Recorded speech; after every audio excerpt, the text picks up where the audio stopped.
Hi everybody, welcome to today's session on Zone and District Unification. Appreciate you tuning in for an update here. Conscious this has been quite a long process now, started before I actually started in the role here at Bowls, New South Wales over 16 months ago. We've gone through a rather extensive process over the last 14 months since I've been in the role here, moving from looking at competition boundaries, which we communicated fairly heavily through the mid part of last year, through to the nitty-gritty administration now of getting to the pointy end of Zone and District Unification. So we have been working over the last month or two very closely with region working committees and with our current Zone and District administrators. And I firstly just wanted to say a big thanks to all of you for your support through this process. It's been a challenging one, many moving parts, but for the most part, right across the state, there's been an overwhelmingly positive response to the information that we've been sharing, the process that we're embarking on, and the support that we've been providing to date. Really hoping we can continue with that support moving forward. Today's session is more of a general update for our total membership. So I won't go into full detail with regards to every single step along the way, but we've got some great resources currently on our Zone and District Unification website. We'll be sharing links to that as part of this session and following this session. In there, I'd recommend that you head along to the news section and you'll be able to see the most recent updates that we've provided there with regards to the process and where we're currently at. I'd also recommend you taking a look at a detailed Zoom session. So last week we held a series of Zooms, 4 of them to be precise, and we recorded one of those and we've published that and sent that around currently to our Zone and District administrators who have been involved in the process. And there's also a Q&A document that's attached to that, which has been published on our website. So I'd really encourage you to head along to the website, have a look at those links to the Q&A document and to the Zoom, because they go into much more detail in terms of process where we're up to. So where we are up to at the moment is that earlier this year we circulated a legal and operational checklist with regards to the steps that zones and districts and Bowls New South Wales need to take in order for us to establish our new regions moving forward. So just for everyone's background, we're moving from 16 zones across the state who look after the sport on the men's side of things and 40 women's districts across the state. We're moving to a consolidated governance model of 16 new competition regions, which will stem from club to region to state into the future, making things just much more streamlined for the sport moving forward, bringing men and women together in terms of the administration and delivery of our sport, and hopefully making everyone's lives a little bit easier just with regards to that administration and the reliance on volunteers and the pressure and the stress that's put on those volunteers to date. So our process from here very much is broken into 3 steps. So 1 is incorporation, 2 is post-incorporation, and 3 is winding up. So today's session is going to be broken into those 3 topics, and I'll touch on each of the steps as part of that today.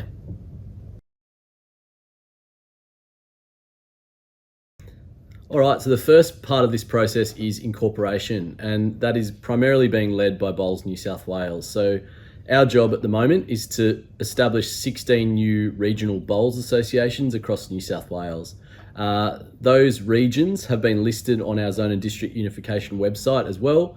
So you'll be able to refer to that section of the site. There's just a tab at the top which you can go and have a look at. You can go down and look at those regions' names, and you can also check out our interactive maps that are online as well, and you'll be able to look up where your club currently sits with regards to those regions. So we need to set up those region associations through New South Wales Fair Trade. And so in order for us to do that, we need a region constitution, which a draft has been created and it has been circulated currently to a core group of Zone and District administrators who are forming the core working groups for these new regions. A copy of that region constitution is also available on our Zone and District Unification website. If you go to the news section, you'll be able to access that and download it from that, so you can take a look at that draft. Big thanks to everybody who's already provided us with feedback in relation to that constitution. We're passing through a review phase at the moment, and certainly we'll be adjusting that constitution based off the feedback and the themes that we're receiving at the moment. So thanks for everyone for sending that in, much appreciated. So in order to incorporate these associations, I would have loved to have been in a position where these were set up 6 months ago, so we're already in and set up and ready to go now. But the advice we received from our lawyers was to hold that over until at least February this year, just given the future timings of AGMs and those sorts of things. So we will be starting to move on establishing these once we've finalised that constitution. In order to do this, we need founding members established of the association. So 4 of my directors plus myself will be those 5 founding members of these 16 region associations. I'll be appointed as company secretary of all 16 of those region associations. And as outlined in this legal and operational checklist, I'll be handing that over to the first secretary who's appointed for each of those regions into the future. And that's clearly articulated through this checklist as well. As I said, we'll need that region constitution to be submitted to New South Wales Fair Trading with our application.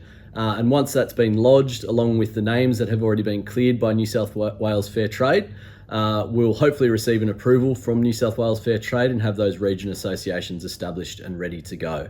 So that's the first part of this process, and then we get on to the post-incorporation process.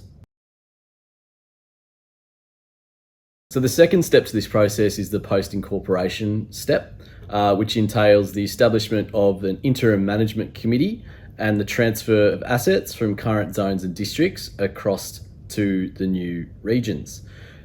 With regards to the establishment of that interim management committee, we're encouraging current zone and district representatives from right across New South Wales to come together in their respective regions and appoint interim management committees of 6 individuals. And that's split down the middle, 50-50 male-female representation from zone and district representatives at this point in time. Once Bowls New South Wales have incorporated the new region associations, that interim management committee will take over from the founding members. There'll be an appointed secretary as part of that group of 6 who are on that interim management committee of those 16 regions. And I'll hand the reins over of company secretary or public officer, I should say, across to that individual to take over the reins from there. So once that interim management committee has been formed, they will be operational and they'll be vested with the task of establishing the association. They have the opportunity to also appoint committees underneath them. And we are also encouraging at the moment those operational committees to come together almost in a draft format.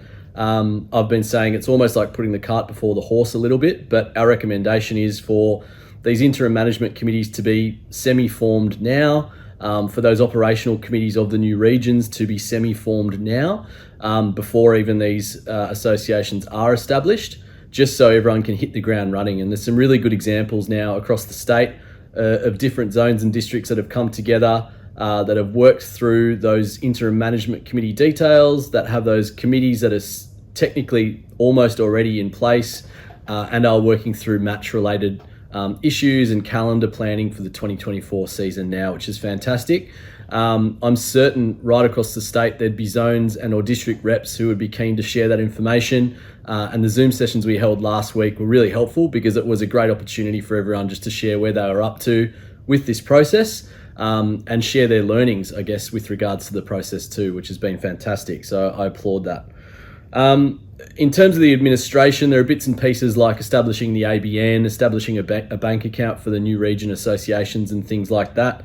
And critical to this process is also the calling of a general meeting from current zone and district associations to pass a couple of resolutions to ensure that the transfer of assets take place. And our theory is that a lot of people out there have been saying, oh, Bowls New South Wales are trying to take our money, and that's just not the case whatsoever. Our position on that matter is that funds that have been raised in a specific region to date, we are very keen for those funds and assets to remain within those playing regions to support the future of these regions moving forward. So with these resolutions, we're asking that there are 2, an ordinary and a special resolution to be passed. One is around the transfer of assets from current zones and districts across to these new regions. And the second resolution is around winding up of the association. So there is more detailed information with regards to those resolutions on our website, and there's some explanatory notes to support those as well. So feel free to jump on there, have a look at those template resolutions. Zones and districts will have the ability currently now to adjust those according to their zone or district. And they will be calling special general meetings into the future with clubs from the zones and districts to pass those resolutions to ensure we can transfer assets across the new regions and those zones and districts are wound up into the future as well. The final stage of this process is winding up, and that is the winding up phase of zone and districts, current zone and district associations. Because at the moment we have around 40 women's districts, most of which are unincorporated associations. I think there are 37 unincorporated and 3 incorporated women's districts. And we have 16 men's zones. All 16 of those associations are incorporated. The process for wind up for each is slightly different. So one involves voluntary cancellation, and that's for incorporated associations, and the other is probably a bit more of a simpler process with regards to dissolution.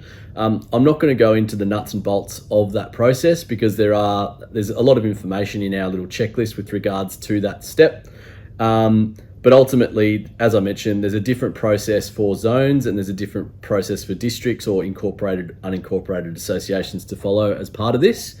But ultimately, once those resolutions have been passed by clubs, this is a reasonably straightforward process. Once assets are transferred from zones and districts to the new regions, this should be a pretty straightforward process with an application to be put to Fair Trading New South Wales, which should be approved, just given the nature of how our zones and districts are established at the moment. So that's technically the end of this process. Again, I'd really encourage you to go onto our Zone and District Unification website to have a look at all the information that we've shared there. And I also wanted to touch a little bit more on the administration and the support services that we're going to be providing with regards to this process as well, which I'll cover next. The final part of today's session is just to talk about the services we'll be providing mainly to current zone and district administrators with regards to support and administrative processes. I guess one of the questions raised was, what are we going to do with zone and district websites that are currently operational at this point in time? We'll be providing 16 new region websites, which are developed through the BowlsLink platform. They're quite simple to navigate, but we'll also be providing support and training services for new region administrators as well. We'll be communicating that out in the next month or two with regards to how to get involved with that training moving forward.